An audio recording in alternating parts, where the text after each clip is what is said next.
Right ఇక breaking news చూస్తున్నాం. తిరుపతి జిల్లా నగరిలో నేడు సీఎం చంద్రబాబు పర్యటించనున్నారు. పర్యటనకు సంబంధించి అధికారులు ఏర్పాట్లు పూర్తి చేశారు. ఉదయం 11 గంటలకు నగరిలోని జూనియర్ కళాశాల మైదానంలోని హెలిప్యాడ్కు సీఎం చేరుకుంటారు. అక్కడే ప్రజల నుంచి అర్జీలు స్వీకరిస్తారు. ఇక రోడ్డు మార్గాన బయలుదేరి షాప్ క్రీడా మైదానంలో ఏర్పాటు చేసిన స్వర్ణాంధ్ర స్వచ్ఛాంధ్ర ప్రజావేదికకు చేరుకుంటారు.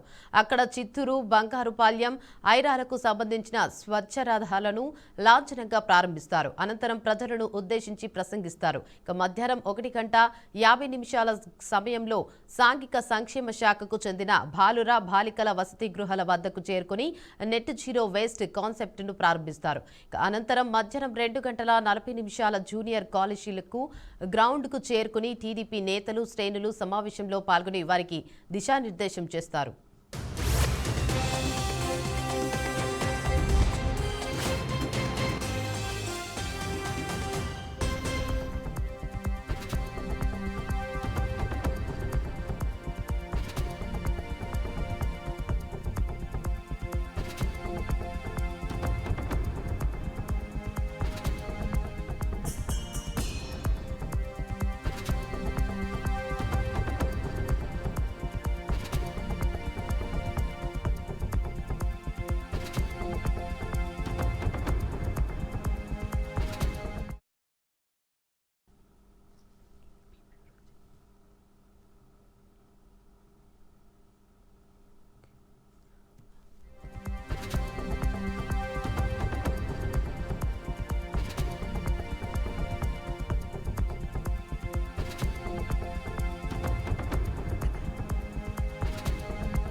ఇక ఇదే అంశంపై మరింత సమాచారాన్ని మా అమరావతి బ్యూరో చీఫ్ నాగకిషోర్ అందిస్తారు. చెప్పండి నాగకిషోర్, అప్డేట్స్ ఏంటి?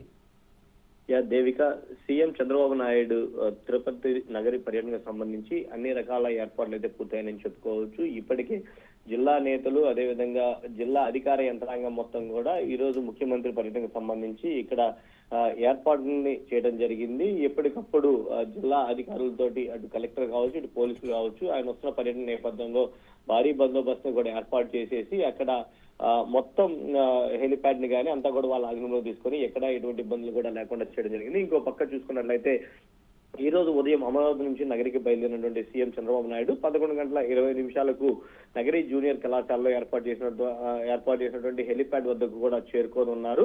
ఆ తర్వాత 11:30 గంటలకి శాప్ స్పోర్ట్స్ గ్రౌండ్ నందు ఏర్పాటు చేసినటువంటి ప్రజా కొని అక్కడే బహిరంగ సభలో పాల్గొంటారు. ఆ బహిరంగ సభ అయిపోయినంత కొన్ని ముఖ్య కార్యక్రమాలను కూడా చంద్రబాబు నాయుడు ప్రారంభించనున్నట్లుగా కూడా తెలుస్తుంది. చిత్తూరు జిల్లా, అదేవిధంగా బంగారుపాల్యం, ఐరాలకు చెందినటువంటి స్వచ్ఛ రథాలని సీఎం చంద్రబాబు ప్రారంభించినట్లుగా కూడా తెలుస్తా ఉంది. ఇంకో పక్క పలు అభివృద్ధి కార్యక్రమాలకు కూడా సీఎం శంకుస్థాపన చేసే అవకాశం ఉన్నట్లుగా కూడా తెలుస్తా ఉంది. ఇంకో పక్క 1:50 నగరి బాలుర బాలికల pre matric, post matric, social welfare hostel కూడా చంద్రబాబు నాయుడు పరిశీలిస్తున్నట్లుగా కూడా తెలుస్తా ఉంది. ఇంకో పక్క 2:15 నగరి ఏరియా ఆసుపత్రికి చేరుకొని అక్కడ ఉన్నటువంటి ప్రజలతోటి సంభాషించి వాళ్ళకి అందుతున్నటువంటి వైద్య సదుపాయాలు, అదేవిధంగా అక్కడ హాస్పిటల్ పనితీరు కూడా ప్రజలతోటి సంభాషించే అవకాశం ఉంది. అనంతరం 2:40 జూనియర్ కళాశాల వద్ద ఏర్పాటు చేసినటువంటి టీడీపీ శ్రేణుల సమావేశంలో ముఖ్యమంత్రి చంద్రబాబు నాయుడు పాల్గొంటారు. అక్కడ నగరికి సంబంధించి, అదేవిధంగా జిల్లాకు సంబంధించి టీడీపీ ముఖ్య నేతలు, నాయకులతోటి కూడా చంద్రబాబు నాయుడు సమావేశం అయ్యి వాళ్ళకి దిశానిర్దేశం చేసే అవకాశం ఉన్నట్లుగా కూడా తెలుస్తా ఉంది. ఇంకో పక్క తిరుపతిలో గతంలో ఏదైతే కూటమి ప్రభుత్వం హామీలు ఇచ్చిందో ఆ హామీల అమలుకు నాయకులు, కార్యకర్తలు అందరూ కూడా ముందుకు వెళ్లే విధంగా దిశానిర్దేశం చేసి ఇంకా ముందు స్థానిక సంస్థల ఎలక్షన్లు కూడా వచ్చే అవకాశం ఉంది కాబట్టి దానికి సంసిద్ధంగా ఉండే విధంగా కూడా టీడీపీ నేతలతోటి ఈ రోజు చంద్రబాబు నాయుడు సమావేశం ఏర్పాటు చేసుకుని వాళ్ళకి దిశానిర్దేశం చేసే అవకాశం ఉన్నట్లుగా కూడా తెలుస్తుంది. తర్వాత 3:55 హెలిప్యాడ్ వద్దకు చేరుకొని ఉండవల్లి నివాసానికి బయలుదేరతారని చెప్పి కూడా చెప్తా ఉన్నారు Devika. Right, thank you for the update Nagakishore.